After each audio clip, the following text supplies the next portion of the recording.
Assalamualaikum warahmatullahi wabarakatuh. Halo, apa kabar kalian hari ini? Semoga senantiasa sehat, kuat, dan tetap semangat untuk bersama-sama belajar bahasa Indonesia. Pada kesempatan kali ini, kita akan belajar teks laporan hasil observasi kelas 10 semester 1, yaitu dengan kompetensi dasar mengidentifikasi teks laporan hasil observasi yang dipresentasikan dengan lisan dan tulis.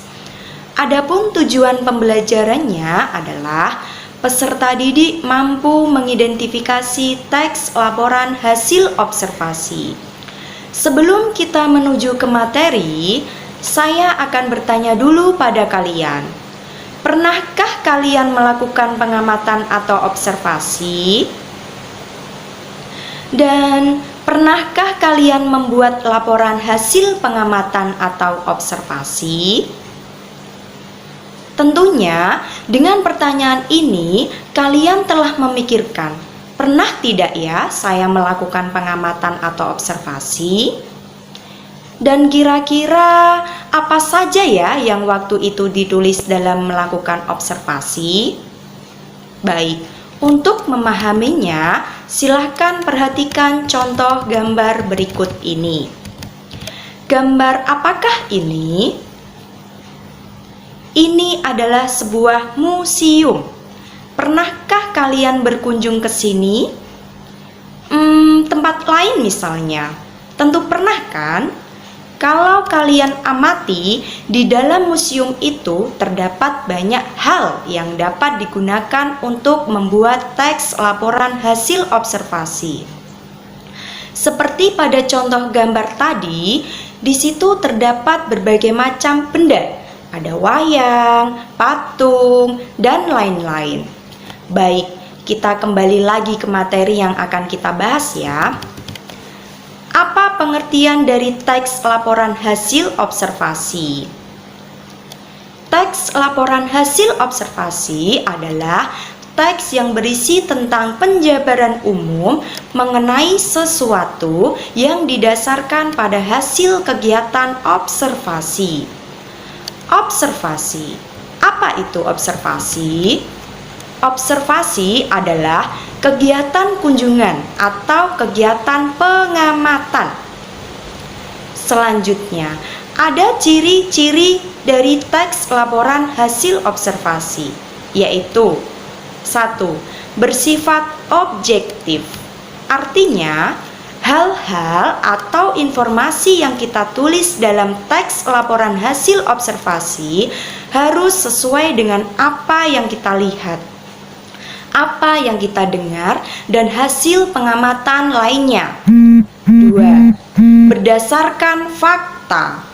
Artinya, ditulis berdasarkan pengamatan yang sebenar-benarnya.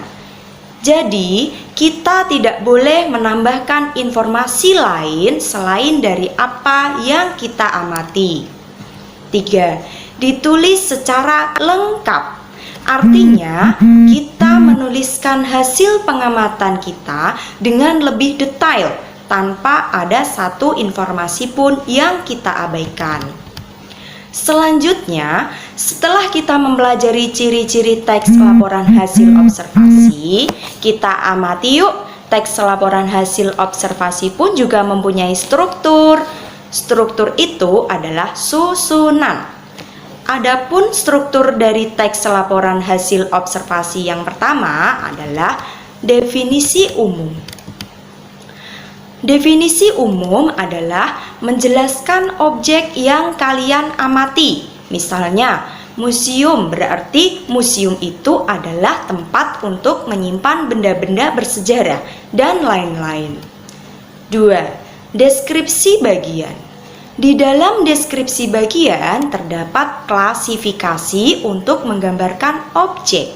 Misalnya, di dalam museum itu terdapat benda-benda bersejarah, yaitu ada patung, topeng, wayang, prasasti, dan lain-lain. Nomor 3, deskripsi manfaat. Di dalam deskripsi manfaat terkandung manfaat pada objek yang diamati. Misalnya, kita masih membahas tentang museum. Memiliki manfaat untuk media pelestarian budaya. Untuk dapat memahami lebih jelas lagi, perhatikan contoh teks laporan hasil observasi berikut ini. Contoh dari definisi umum. Wayang adalah seni pertunjukan yang telah ditetapkan sebagai warisan budaya asli Indonesia. UNESCO, lembaga yang mengurusi kebudayaan dari PBB, pada 7 November 2003 menetapkan wayang sebagai pertunjukan bayangan boneka tersohor berasal dari Indonesia. Nah, perhatikan yang saya tandai warna biru ini adalah penjelasan atau definisi. Definisi apa? Definisi mengenai wayang yang kita amati. Sedangkan untuk yang saya tandai warna merah ini termasuk pernyataan umum yang mendukung pembukaan. Struktur berikutnya yaitu deskripsi bagian. Contoh, wayang kulit dilihat dari umur dan gaya pertunjukannya pun dibagi lagi menjadi bermacam jenis. Jenis yang paling terkenal karena diperkirakan memiliki umur paling tua adalah wayang purwa. Purwa berasal dari bahasa Jawa yang berarti awal. Wayang ini terbuat dari kulit kerbau yang ditata dan diberi warna sesuai kaidah pulasan wayang pendalangan, serta diberi tangkai dari bahan tanduk kerbau bule yang diolah sedemikian rupa dengan nama cempurit yang terdiri atas tuding dan gapit. Nah, perhatikan yang saya tandai warna ungu ini merupakan bagian-bagian dan rincian wayang secara detail. Jadi, di deskripsi bagian itu berarti menjelaskan bagian-bagian, jenis-jenis, atau karakteristik berdasarkan objek yang kita amati. Struktur berikutnya yaitu deskripsi manfaat. Contoh, semua jenis wayang di atas merupakan wujud ekspresi kebudayaan yang dapat dimanfaatkan dalam berbagai kehidupan, antara lain sebagai media pendidikan, media informasi, dan media hiburan. Wayang bermanfaat sebagai media pendidikan karena isinya banyak memberikan ajaran kehidupan kepada manusia. Pada era modern ini, wayang juga banyak digunakan sebagai media informasi. Nah, perhatikan yang saya tandai warna hijau ini menjelaskan manfaat dari wayang atau manfaat dari objek yang kita amati. Dan ini biasanya berada di akhir sebuah paragraf.